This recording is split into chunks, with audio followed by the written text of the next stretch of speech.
आप देख रहे हैं यूट्यूब चैनल मैग्नेट हैंड, एक ऐसा हैंड जो खींच लाए आपको शिक्षा की ओर। आज हम बात करेंगे 8th क्लास मेंसुरेशन के पहली एक्सरसाइज के पहले क्वेश्चन के बारे में। तो देखिए पहले क्वेश्चन में ये बोल रहा है the shape of a top of a table of a trapezium, find its area if its parallel sides are this, यानी 1 and 1.2 metre and perpendicular distance between them is 0.8। तो ट्रिपीजियम क्या होता है कि किसी भी चीज़ की देखिए दो साइड्स होती हैं, तो दो साइड क्या होंगी, वो पैरेलल रहेंगी, और दो साइड जो है वो पैरेलल ना भी हो तो उनके बीच में एक डिस्टेंस क्रिएट हो जाता है, उसी को हम हाइट कहते हैं। जहाँ पर जो बोला है ना इसने, the end the perpendicular distance between them is 0.8 metre, तो ये वैल्यू वो हो जाएगी। तो सबसे पहले क्योंकि इसने एरिया मांगा है, तो एरिया ऑफ ट्रेपीजियम क्या होता है, वो कहता है कि पैरेलल साइड का सम, यानी कि हाफ पैरेलल साइड का सम, यानी कि A B plus B C, यानी कि ये प्लस ये इनटू जो इसके बीच की जो हाइट होती है इनटू एच कर देते हैं, तो ये हमारा एरिया निकल आता है। इसी का यूज़ करते हुए इस क्वेश्चन के अंदर हम इसे सॉल्व करने की कोशिश करेंगे। तो देखो सबसे पहले इसने बोला है साइड दे रखी है, इसको नाम अगर दे दूं मैं A B C D, table top है। तो देखो ए बी की वैल्यू दे रखी है इसने 1 मीटर, और सी डी की वैल्यू दे रखी है इसने 1.2 मीटर, और देखो इन दोनों का बीच का जो गैप है वो हाइट है इसकी, तो वो दे रखी है 0.8 मीटर। तो अब एरिया ऑफ टेबल टॉप, तो टेबल टॉप की जो शेप है वो ट्रिपीजियम शेप है, तो वो हो जाएगा हाफ बेस, बेस कह लो, मतलब कहते हैं ना बेस का जो बेस, और जो कह सकते हैं सामने पैरेलल साइड होगी, बेस इसे कह सकते हो चाहे हो तो पैरेलल साइड का sum which is A B C D into H. तो देखो ए बी की वैल्यू आपके पास 1 है, यहाँ से हम ले लेंगे, और सी डी की वैल्यू 1.2 है, तो वो आप यहाँ से ले लें, और एच की वैल्यू आपके पास आ गई 0.8। अब देखिए जो ब्रैकेट में वैल्यू है तो इसे आप पहले प्लस करेंगे, क्योंकि पहले आपको ब्रैकेट सॉल्व करना है। तो विच इज़ 1.2, ये हो जाएगा 2.2 इंटू 0.8। अब इसको काट लें, तो ये 0.4, यानी 2 4 जा 8, तो वैल्यू आ गई 2.2 0.4। बच्चों को एक बार डेसिमल में मल्टीप्लाई करने में दिक्कत होती है, तो आप इसको हटा लिया करो। देखो वन की जगह, मतलब पॉइंट की जगह वन आ जाएगा, तो इसके बाद एक नंबर लिखा है तो जीरो लगा देंगे।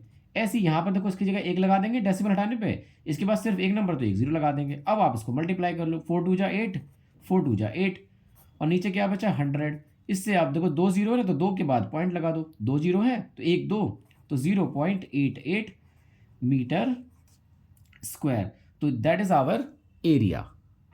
चलते हैं क्वेश्चन नंबर 2 की तरफ। क्वेश्चन नंबर 2 के अंदर ये बोल रहा है the area of a trapezium is this, यानी 34 सेंटीमीटर। तो एरिया दे रखा है हमें 34 सेंटीमीटर स्क्वायर, और आप स्क्वायर जो होती है ना लास्ट में, इससे भी आप पहचान सकते हैं कि ये एरिया है। The length of one of the parallel side, एक साइड दे रखी है 10 और दूसरी हमें निकालनी है, और उसकी हाइट दे रखी है 4 सेंटीमीटर। तो देखो ए बी की वैल्यू दे रखी है इसने 10 सेंटीमीटर, सी डी आपको निकालनी है क्योंकि ना find the length of other parallel side, तो अदर पैरेलल साइड की वैल्यू आपको फाइंड करनी है, और हाइट आपको दे रखी है 4 सेंटीमीटर। तो वही अभी जो पिछले क्वेश्चन में हमने किया वैसे ही आप लगा देंगे। तो एरिया ऑफ ट्रिपीजियम वो कितना हो जाएगा, हाफ पैरेलल साइड का सम, यानी कि A B plus B C into H. अब देखो ट्रिपीजियम का एरिया कितना दे रखा है 34, जहाँ जो वैल्यू दे रखी है उसी के नीचे लिख दिया करो।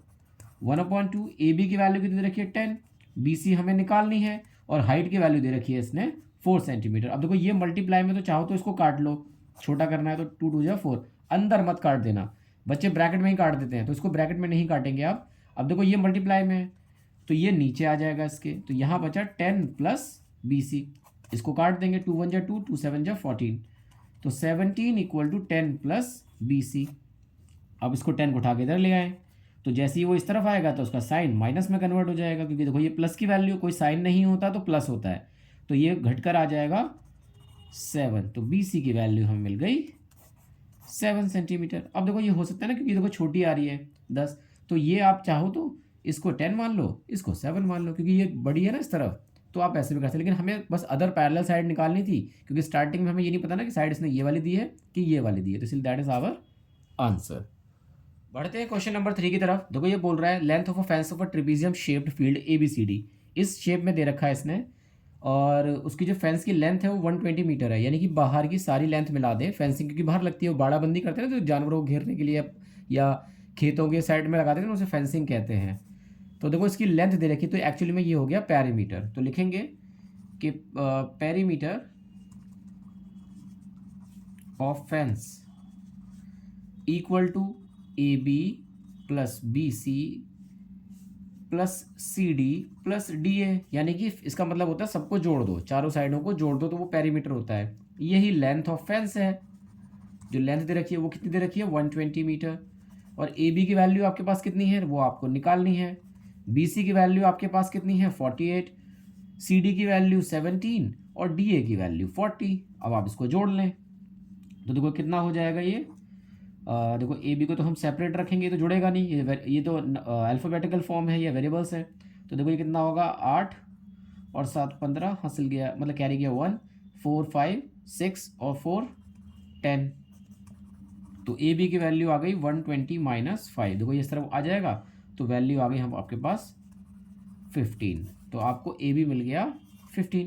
अब देखा जाए तो देखो ये 90 डिग्री के एंगल पर तो ये इसकी क्या हो गई हाइट हो गई। इसने मांगा था हमसे find the area of this field, तो आप चाहेंगे तो आप एरिया निकाल लो। तो एरिया निकालने के मैंने अभी 2 क्वेश्चनों में सिखाया आपको कि आप पैरेलल साइड का सम कर देंगे। और यहाँ देखो बी सी है, मतलब यहाँ पर ए डी और बी सी है, ए डी और बी सी जो होगा ना वही आपको वही लिखना है। देखो यहाँ पर ए डी है और बी सी इंटू एच। देखो हाफ ए डी की वैल्यू कितनी है 40, बी सी की वैल्यू कितनी है 48 और एच की वैल्यू कितनी है आपकी 15। ये हाइट हो जाएगी आपकी। देखो ये लाइन सीधी है तो ये 15 हो गई। पहले आप ब्रैकेट में जोड़ लें, सॉल्व कर लें। ये 88 हो गया इंटू 15, इसको आप काट लें तो वैल्यू आ गई 44 इंटू 15। 15 चौक 15 4 60 60 66 आ जाएगा। तो विच इज़ 66 मतलब 660 सेंटीमीटर स्क्वायर। चलते हैं नेक्स्ट क्वेश्चन की तरफ। The diagonals of a quadrilateral shaped is field 24 centimetre and the perpendicular dropped on it. Perpendiculars draw कर रखे हैं। The remaining opposite vertices are 8 and 13 metre. 8 दे रखा है, 13 मीटर दे रखा है। अब ध्यान से देखें तो ट्रेपेजियम शेप तो ये है, लेकिन ध्यान से देखोगे तो ये देखो ट्रायंगल भी बन रहे हैं। तो इनको अगर हम नाम दे दें ए बी सी डी, तो देखो ए बी सी एक ट्रायंगल बन रहा है और ए सी डी। अगर हम दोनों ट्रायंगल का एरिया निकाल के जोड़ दें तो इस शेप की फील्ड यानी जो शेप दे रखी है फील्ड के उसका एरिया हम निकाल सकते हैं। तो देखो एरिया निकालने के लिए क्या करना पड़ेगा, एरिया ऑफ फील्ड। तो हम लिख देंगे area of triangle A B C plus area of triangle A C D. भाई एक ट्रायंगल ये ले लो, एक ट्रायंगल नीचे वाला ले लो, दोनों को जोड़ दो तो ये पूरी शेप बन गई। तो ट्रायंगल का एरिया आप पढ़ चुके हो, हाफ बेस इंटू हाइट। ऐसे इसमें कर देंगे हाफ बेस इंटू हाइट। देखो अब देखो हाफ बेस इंटू हाइट में आपके लिए वैल्यू क्या हो जाएगी कि इसमें देखो हाफ करेंगे तो ये बेस में देखो 24 और हाइट में 13 है। तो आप वही चीज़ करेंगे यहाँ पर कि आप उसमें 24 ले लेंगे और हाइट में आपका 8 है प्लस 1/2। बेस में तो फिर से 24 है, देखो बेस में 24 दे रखी ना वैल्यू, इधर से भी 24 है तो और इसमें क्या आ जाएगा 8 आ जाएगा। अच्छा वो 13 है वो पहला वाला और दूसरा 8 आ जाएगा। अब देखो इसको काट लो तो 12 इंटू 13 प्लस 12 इंटू 8। चाहो तो कॉमन ले सकते, देखो 12 कॉमन ले लो, 13 प्लस 8, क्योंकि मल्टीप्लाई करने से अच्छा कॉमन ले लो। तो ये कितना हो गया 8 और 3 11, मतलब हासिल मतलब कैरी गया 121। अब आप इसको मल्टीप्लाई करते 12 1 12 कैरी गया 1, 12 2 24 और 1 25। तो that is our area 252 metre square. अगले वीडियो में मैं इससे कंटिन्यू करूँगा। आई होप ये आपको पसंद आए और वीडियो समझ में आया हो। अगर आपको अच्छा लगा हो तो लाइक शेयर एंड सब्सक्राइब ज़रूर करें। और अगर आपकी कोई प्रॉब्लम रह जाए तो आप उसे कमेंट कर मुझे बता सकते हैं। मैं उम्मीद करता हूँ कि आपको उसको बताने की पूरी कोशिश करूँगा। धन्यवाद।